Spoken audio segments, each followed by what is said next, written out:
I'm here with the legend, Freddie Tavar, and I don't know about legend, but yeah, we got some parts, right? yeah, this is an intercooler, and we need to put these brackets back on. Why'd you cut them off? So listen, don't come here and then just like ask me all these questions. I don't know. All these cars get in accidents. Okay, I'll tell you why. Because I was doing some fabrication of my own. I was test fitting this piece because I had to move some stuff around, and in order for me to do that, I had to cut the brackets off. But then I realized that I should probably not have done that, and now I have this aluminum or aluminium intercooler, air-to-water intercooler, and now it needs its brackets put back on. And boy, was I really relieved when you said, hey, can I come by? And I'm like, yes, you can. For a little bit of context, this is actually the intercooler from Freddie Tavarish's McLaren 675 LT thing, blue car. And he was actually racing that weekend, so we needed to get it done fast. It's a relatively simple job, but it gives us a chance to show off what we do best. So before we get stuck in, Freddie's got one important question. How are you at TIG welding? All right. You all right? You're okay? Yeah. Okay. I thought we had argon. We don't, but my friend across the street has argon, so we can just, yeah, like Just do it now? yeah. If you want. Yeah, if you want. Yeah. So now that that's all cleared up, let's head over the road, get the welders turned on, and get the parts cleaned. Arguably, this is the most important job when it comes to welding aluminium. So oil is more of an issue than dirt. Grinder discs as well, so if you use like a fiber disc, a normal angle grinder disc to cut them off, it usually leaves a lot of crap in the surface, which makes it a little bit difficult to weld from time to time. Yeah.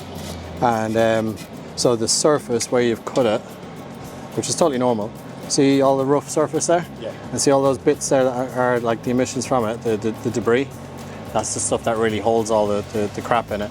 So the crap that we're trying to get rid of is the aluminium oxide. So like steel has oxide, which is rust. Aluminium has the same, but it's white.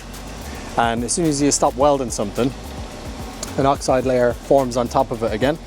And we need to try and make that as thin as possible. You can't ever get rid of it, but you just try and make it as thin as possible.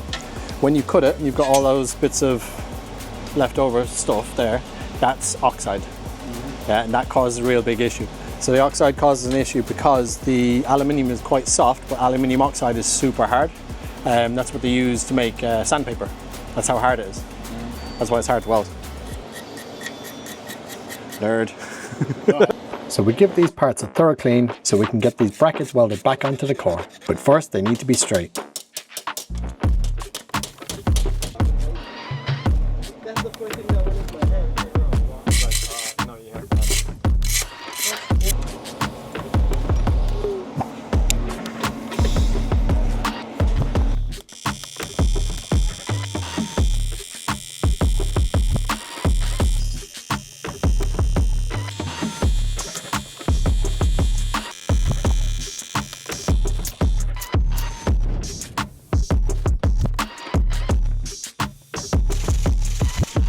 And while I was welding this, I gathered a bit of an audience. And of course, I started to teach them.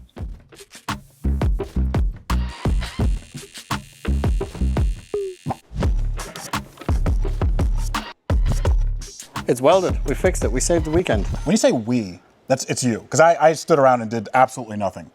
Yeah, cool. I'll take all the credit.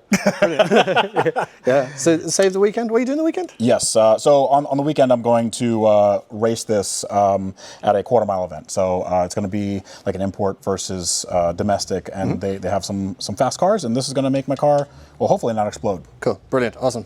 Well, best of luck. Absolutely. Cool. Well, thank you. Awesome. Thank you so much. Thank you so much. much. All right, I'll take that off your hands. Yeah, cool. It's leaking on me. Still hot. Oop. Yep. There you go. There you go.